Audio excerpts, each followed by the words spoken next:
ترتیب سے واقعات بیان کرنے کی کوشش کروں گا، یعنی زمانے کے اعتبار سے ان کو ترتیب دینے کی کوشش کروں گا، تاکہ اس بات کی وضاحت ہو جائے کہ کون سا واقعہ پہلے اور کون سا اس کے بعد پیش آئے گا۔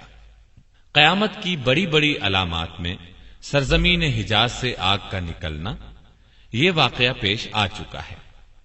اس طرح فتنہ تاتار بپا ہو چکا، گھر گھر سے گانے بجانے کی آوازیں ہم سن رہے ہیں، بے حیائی عام ہم آنکھوں سے دیکھ رہے ہیں، والدین کی نافرمانی کوئی ڈھکی چھپی بات نہیں، باپ کے مقابلے میں لوگ دوستوں کو ترجیح دیتے ہیں، یہ بھی اب عام بات ہے۔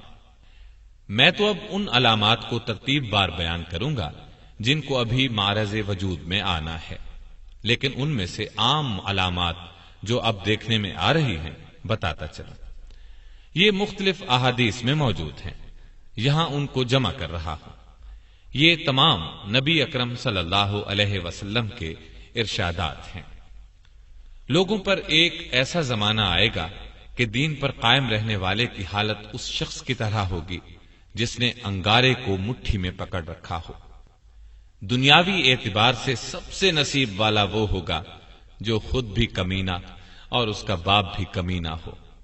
لیڈر بہت اور امانت دار کم ہوں گے۔ قبیلوں اور قوموں کے لیڈر منافق، رذیل ترین اور فاسق ہوں گے۔ بازاروں کے رئیس تاجر ہوں گے۔ پولیس کی کثرت ہوگی، وہ ظالموں کی پشت پناہی کرے گی۔ بڑے بڑے عہدے نااہلوں کو ملیں گے۔ لڑکے حکومت کرنے لگیں گے۔ تجارت بہت زیادہ پھیل جائے گی، یہاں تک کہ تجارت میں عورت اپنے شوہر کا ہاتھ بٹائے گی۔ ناپ تول میں کمی کی جائے گی۔ لکھنے کا رواج بہت بڑھ جائے گا، مگر تعلیم صرف دنیا کے لیے حاصل کی جائے گی۔ قرآن کو گانے بجانے کا آلہ بنا لیا جائے گا، یعنی گا گا کر پڑھیں گے۔ ریا، شہرت اور مالی فائدے کے لیے قرآن کو گا گا کر پڑھنے والوں کی کثرت ہوگی۔ فقہا کی قلت ہوگی۔ علماء کو قتل کیا جائے گا۔ ان پر ایسا وقت آئے گا کہ وہ سرخ سونے سے زیادہ اپنی موت کو پسند کریں گے۔ اس امت کے آخری لوگ پہلے لوگوں پر لعنت کریں گے۔ امانت دار کو خائن اور خائن کو امانت دار کہا جائے گا۔ جھوٹے کو سچا اور سچے کو جھوٹا کہا جائے گا۔ اچھائی کو برا اور برائی کو اچھا سمجھا جائے گا۔ اجنبی لوگوں سے حسن سلوک کیا جائے گا اور رشتہ داروں کے حقوق پامال کیے جائیں گے۔ بیوی کی اطاعت اور ماں باپ کی نافرمانی کی جائے گی۔ مسجدوں میں شور و شغب اور دنیا کی باتیں ہوں گی۔ سلام صرف جان پہچان کے لوگوں کو کیا جائے گا، حالانکہ سلام ہر مسلمان کو کرنا چاہیے، چاہے اس سے جان پہچان ہو یا نہ ہو۔ طلاقوں کی کثرت ہوگی۔ نیک لوگ چھپتے پھریں گے۔ کمینے لوگوں کا دور دورہ ہوگا۔ لوگ فخر اور ریا کے طور پر اونچی اونچی عمارات بنانے میں ایک دوسرے کا مقابلہ کریں گے۔ شراب کا نام نبید، سود کا نام نفع اور رشوت کا نام ہدیہ رکھ کر ان کو حلال سمجھا جائے گا۔ سود، جوا، گانے بجانے کے آلات، شراب خوری اور زنا کی کثرت ہوگی۔ بے حیائی اور حرامی اولاد کی کثرت ہوگی۔ دعوت میں کھانے پینے کے علاوہ عورتیں بھی پیش کی جائیں گی۔ اچانک اموات کی کثرت ہوگی۔ لوگ موٹی موٹی گدیوں پر سواری کر کے مسجدوں کے دروازوں تک آئیں گے۔ ان کی عورتیں کپڑے پہنتی ہوں گی، لیکن لباس باریک اور چست ہونے کی وجہ سے ننگی ہوں گی۔ ان کے سر بختی اونٹوں کے کوہانوں کی طرح ہوں گے، یعنی وہ اس طرح بال بنائیں گی تو اونٹ کے کوہان نظر آئیں گے۔ مٹک مٹک کر چلیں گے، لوگوں کو اپنی طرف مائل کریں گے۔ یہ لوگ نہ جنت میں داخل ہوں گے نہ اس کی خوشبو پائیں گے۔ مومن آدمی ان کے نزدیک باندی سے بھی زیادہ رذیل ہوگا۔ مومن ان برائیوں کو دیکھے گا مگر روک نہیں سکے گا، جس کی وجہ سے وہ اندر ہی اندر کڑھتا رہے گا۔ یہ تمام علامات نبی اکرم صلی اللہ علیہ وسلم نے اس زمانے میں بیان فرمائی جب ان کا تصور بھی مشکل تھا، لیکن آج ہم اپنی آنکھوں سے ان سب کو دیکھ رہے ہیں۔ کوئی علامت اپنی انتہا کو پہنچی ہوئی ہے، کوئی ابھی ابتدائی مرحلے میں ہے۔ جب یہ سب علامات اپنی انتہا کو پہنچ جائیں گی، اس وقت قیامت کی بڑی بڑی اور قریبی علامات کا سلسلہ شروع ہو جائے گا، جو مختصراً دوبارہ عرض کرتا ہوں۔ عیسیٰ علیہ السلام کی آمد سے قبل مسلمان امام مہدی کی قیادت میں رومیوں سے جنگ کریں گے اور جنگ میں قسطنطینیہ کو فتح کریں گے۔ جب یہ لوگ مال غنیمت جمع کر رہے ہوں گے تو شیطان کی طرف سے دجال کے نکل آنے کی جھوٹی خبر مشہور ہوگی۔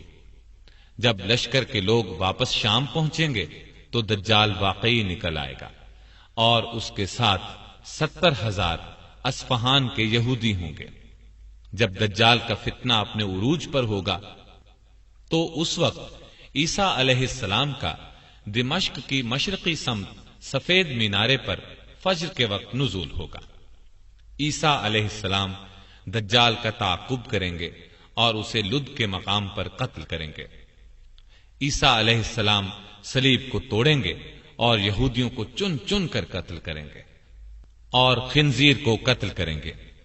ان کے زمانے میں کوئی بھی غیر مسلم نہیں رہے گا، تمام لوگ اسلام لے آئیں گے، ہر طرف امن و امان ہوگا، آپس میں پیار محبت ہوگا اور نفرت و بغض دلوں میں باقی نہ رہے گا۔ عیسیٰ علیہ السلام کے زمانے ہی میں یاجوج ماجوج نکلیں گے اور ہر طرف تباہی پھیلائیں گے۔ عیسیٰ علیہ السلام اللہ سے دعا کریں گے جس کے نتیجے میں وہ ہلاک ہو جائیں گے۔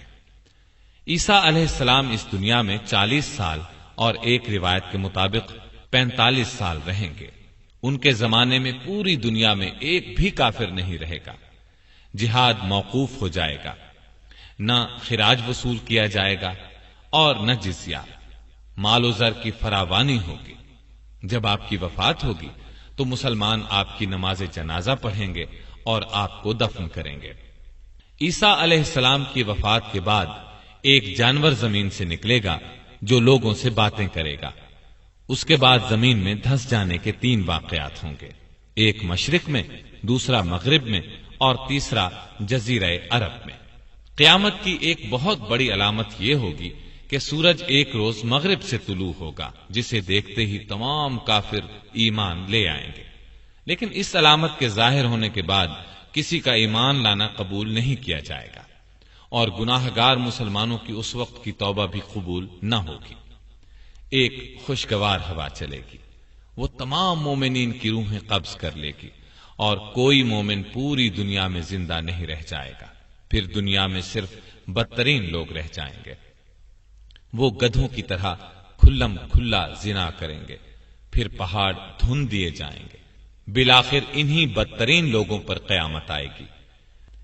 زمین نیچے سے اوپر تک کپ کپائے گی اور جتنے مردے اس میں ہیں سب کو نکال باہر کرے گی۔ پہاڑ اس دن دھنی ہوئی روئی کے گالوں کی طرح اڑتے پھریں گے، زمین لپیٹ دی جائے گی۔ اس دن ہر نیک اور بد کا انجام ظاہر ہو جائے گا۔ اللہ تعالی ہمیں اپنے فضل و کرم سے اس دن کی سختیوں سے بچائے، آمین۔